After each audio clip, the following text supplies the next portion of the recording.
하나님의 말씀은 신약 성경 요한일서 4장 7절에서 12절 말씀입니다. 신약 성경 392쪽. 사랑하는 자들아, 우리가 서로 사랑하자. 사랑은 하나님께 속한 것이니 사랑하는 자마다 하나님으로부터 나서 하나님을 알고 사랑하지 아니하는 자는 하나님을 알지 못하나니 이는 하나님은 사랑이심이라. 하나님의 사랑이 우리에게 이렇게 나타난 바 되었으니 하나님이 자기의 독생자를 세상에 보내심은 그로 말미암아 우리를 살리려 하심이라. 사랑은 여기 있으니 우리가 하나님을 사랑한 것이 아니요 하나님이 우리를 사랑하사 우리 죄를 속하기 위하여 화목제물로 그 아들을 보내셨음이라. 사랑하는 자들아, 하나님이 이같이 우리를 사랑하셨은즉 우리도 서로 사랑하는 것이 마땅하도다. 어느 때나 하나님을 본 사람이 없어되 만일 우리가 서로 사랑하면 하나님이 우리 안에 거하시고 그의 사랑이 우리 안에 온전히 이루어지느니라. 아멘. 하나님의 사랑 가운데 가족들이 정담을 나누고 덕담을 나누는 설 명절을 지나고 있습니다. 오늘 우리는 하나님의 사랑 가운데서 호흡하고 하나님의 사랑을 깨달아 알므로써 더 넉넉해지고 또 우리 마음에 하나님이 계시다는 사실을 알고 믿으면 범사가 감사가 되고 기쁨이 되고 또 우리를 인도하시는 하나님께 영광을 돌릴 수 있다라는 사실을 깨닫게 됩니다.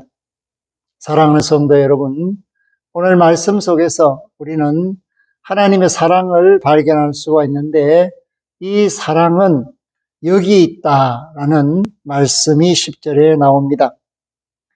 사랑의 시작이 어디에서부터 있었는가? 하나님은 왜 우리를 사랑하셨는가? 그러한 것을 깨달아 알 수 있도록 사도 요한은 우리에게 사랑에 대해서 말해줍니다. 우리는 하나님을 지혜롭다라고 또는 전능하시다라고 인간의 생사화복을 주장하신다라고 고백합니다. 그런데 성경에서 가르쳐 주시는 가장 아름답고도 놀라운 하나님의 성품은 바로 사랑에 있다라는 것입니다.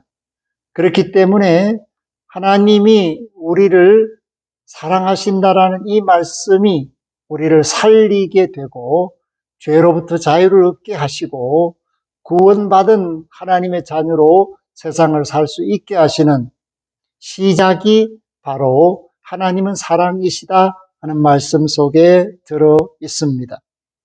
그렇기 때문에 사랑은 하나님께 속한 것이다 라는 말씀을 7절에 하고 있습니다. 많은 사람들이 사랑을 이야기합니다. 그래서 애정을 가지고 사랑하는 그런 모습, 우정을 가지고 사랑하는 그러한 모습, 부모가 자녀를 사랑하는 그 사랑의 모습을 이야기합니다. 그런데 이러한 에로스나 필리아나 스톨게의 사랑, 이것을 뛰어넘는 것이 바로 아가페의 사랑입니다. 하나님의 사랑은 역설적인 사랑입니다.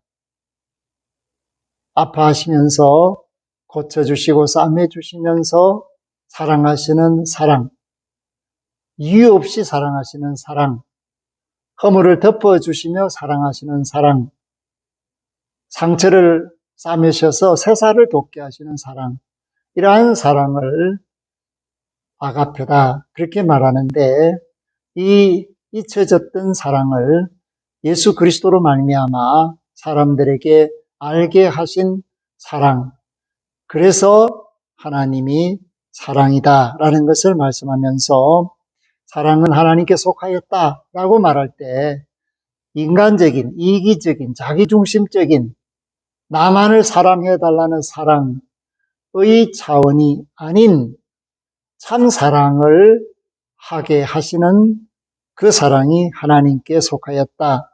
그렇기 때문에 하나님을 사랑하는 사람은 하나님의 사랑을 알게 되고, 하나님의 사랑을 알게 되면 예수 그리스도로 말미암아 나타난 구원받은 사람으로서 사랑을 할 줄 아는 사람이 된다라는 것을 말해주고 있습니다. 마태복음 18장에는 왕에게 1만 달란트 빚진 자가 있습니다. 그리고 자신에게 100데나리온 빚진 자가 친구인 사람이 있습니다. 왕이 1만 달란트 빚진 사람에게 갚아라 라고 했을 때 갚겠습니다. 그런데 아무것도 없습니다. 그랬을 때 왕이 불쌍히 여기셔서 그 사람의 빚을 탕감시켜 줍니다. 그런데 탕감받은 이 사람이 길에 나가서 자기에게 100데나리온 빚진 자를 만납니다. 그리고 갚아라 그렇게 말하면서 갚지 않는다고 감옥에 가두게 됩니다. 여기에서 하나님의 사랑은 조건이 없이 용서하시는 사랑으로 나타납니다. 그런데 인간의 사랑은 갚으면 사랑해 줄게, 갚지 않으면 미워할 수밖에 없어 라는 모습으로 나타나고 있습니다. 그렇기 때문에 1,000만은 빌려주고 자신은 6조 원을 탕감받은 이런 사람으로서의 모습이 인간의 모습이다라는 것을 말해주고 있습니다. 그렇기 때문에 하나님이 사랑이시고 사랑은 하나님께 속한 것이니까 우리가 하나님께 속한다면 하나님의 사랑을 살게 된다. 그런데 이 하나님께 속하는 사랑을 우리가 시작할 수가 없었다라는 것입니다. 그래서 하나님께서 그 사랑의 시작을 하셨는데 9절에 보니까 하나님의 사랑이 우리에게 이렇게 나타난 바 되었으니 하나님이 자기의 독생자를 세상에 보내심은 그로 말미암아 우리를 살리려 하심이라. 아멘. 하나님이 하나님의 사랑을 나타내셨다는 겁니다. 그 하나님의 사랑이 예수 그리스도라는 사실을 말해주고 있습니다. 그렇기 때문에 사랑은 여기 있으니, 예수 그리스도께 있으니, 하나님께 있으니, 여기 있다라는 말은 믿음의 현장에 있다라는 말이고, 하나님이 나타내신 독생자이신 예수 그리스도께 있다라는 것을 말하며, 동시에 그 사랑을 시작한 하나님께 있다라는 것을 말해주고 있습니다. 왜냐하면 이 사랑은 우리가 시작한 것이 아니라는 것입니다. 참 사랑은 죄 없으신 하나님이, 거룩하신 하나님이 시작하신 것이다 라는 것을 말씀합니다. 방향성입니다. 하나님이 시작하셨다. 그리고 하나님이 사랑이시다. 그리고 그 하나님이 독생하신 아들 예수 그리스도를 보내심으로 눈에 보이게 되었다는 거예요. 사랑을 보게 되었다라는 것입니다. 그리고 사랑을 알게 되었다라는 것을 말합니다. 그렇기 때문에 하나님이 우리를 사랑하사 우리 죄를 속하기 위하여 화목 제물로 그 아들을 보내셨습니다. 아멘. 어떤 친척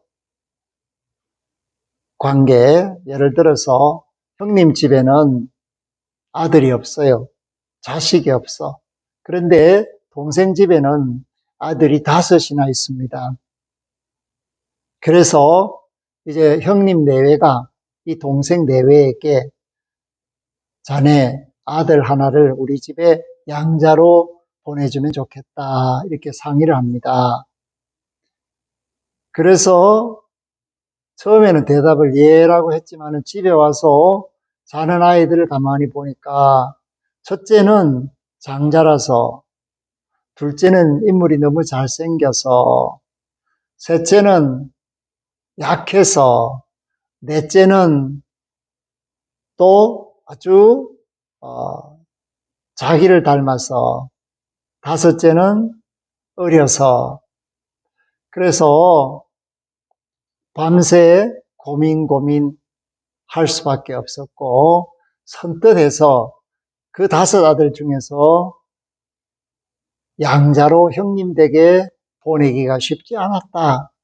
그런 이야기가 있습니다. 그런데 하나님은 죄인을 위해서 아들을 보내셨다는 거예요. 그것도 죽음을 통한 구원이라는 해결해야 할 과제가 있는데 그 해결해야 할 과제를 아는 채 이 땅에 보내셨다. 그리고 그것을 하게끔 이끄셨다. 아픈 사랑이죠. 고통스러운 사랑입니다. 그리고 희생적 사랑입니다. 대가 없는 사랑입니다. 오늘 저와 여러분들이 받은 사랑이 그렇습니다. 무슨 조건을 걸고 사랑하시는 것이 아니다라는 것을 말씀하고 있습니다. 그래서 11절에 보면 사랑하는 자들아 하나님이 이같이 우리를 사랑하셨은즉 이라고 말씀합니다. 이같이 사랑하셨다. 아픈 사랑, 조건 없는 사랑, 무조건적인 사랑, 희생적 사랑, 그야말로 모든 것을 버리시는 사랑을 하셨다. 그렇기 때문에 그 사랑을 이제 예수 그리스도 안에서 알게 됨으로써 죄인이 의인이 되고 버림받았던 것 같이 길을 잃고 헤매던 사람들이 예수 그리스도로 말미암아 하나님을 아버지라고 부르는 양자되는 권세를 받은 사람들은 서로 사랑하는 것이 마땅하다. 아멘. 그렇게 말씀을 주고 있습니다.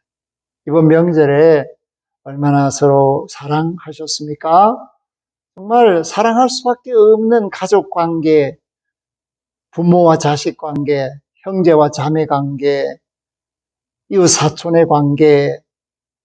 그러면서 우리나라는 특별히 한민족이다. 이렇게 말하고 있습니다. 그럼에도 불구하고 서로 따뜻한 얼굴로 눈맞춤하며 입맞춤하며 음식을 나누며 사랑의 손길을 더하는 이런 모습들이 점점점 줄어들고 있다. 아쉬운 말들이 많아지는 세상입니다. 이번 명절에도 부모 얼굴을 보지 못하는 자녀들이 있고 그 배경에는 경제적 문제가 있다.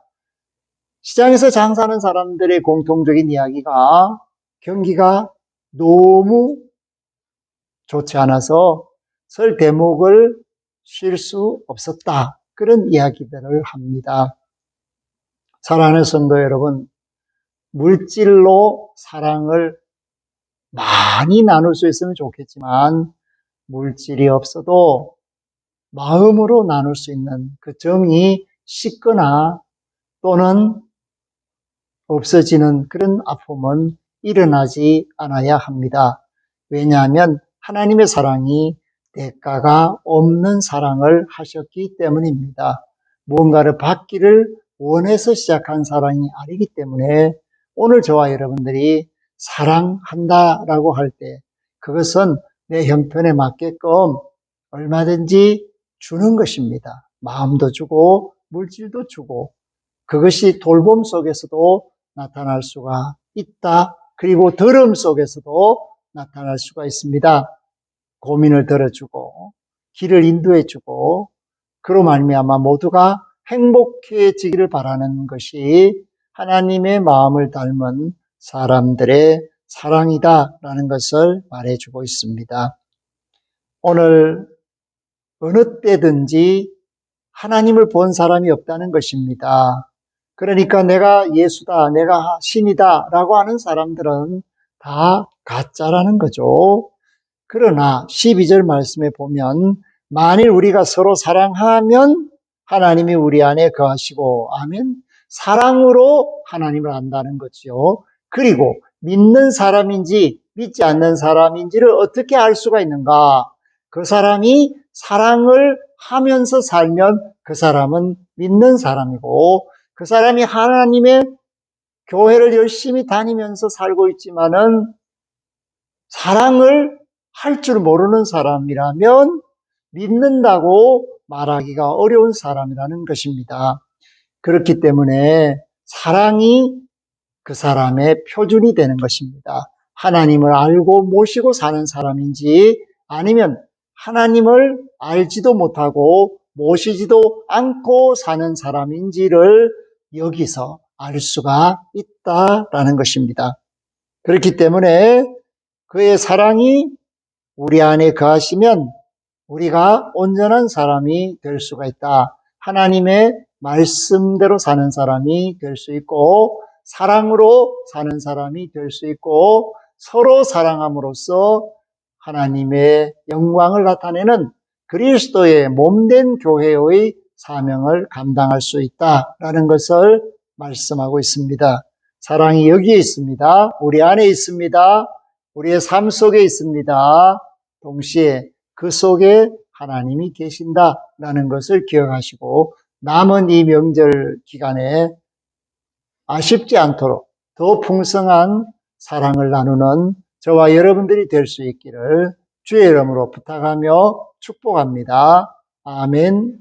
하나님 감사합니다. 참 사랑을 말씀해 주시고 그 사랑은 대가를 바라지 않는 사랑이요, 아픔의 사랑이요, 그럼에도 불구하고의 사랑이요, 죄인을 용서하시고 안아주시기 위해 십자가의 제물이 되시는, 화목 제물이 되시는 아픔의 사랑이었습니다. 하나님이 시작한 사랑입니다. 이 사랑을 알게 되었습니다. 이제 예수 그리스도로 말미암아 사랑의 하나님을 모시고 살게 되었습니다. 우리 일상의 삶이 서로 사랑함으로써 하나님께 영광을 돌리는 믿음으로 나타나게 하시고 사랑으로 열매 맺게 하옵소서. 더 풍성한 사랑을 나눌 수 있도록 복된 일생이 되게 하여 주시옵소서. 사랑하는 성도들의 심령과 삶 속에 하나님이 영원히 함께 거하시기를 예수 그리스도 이름으로 기도 올리옵나이다. 아멘.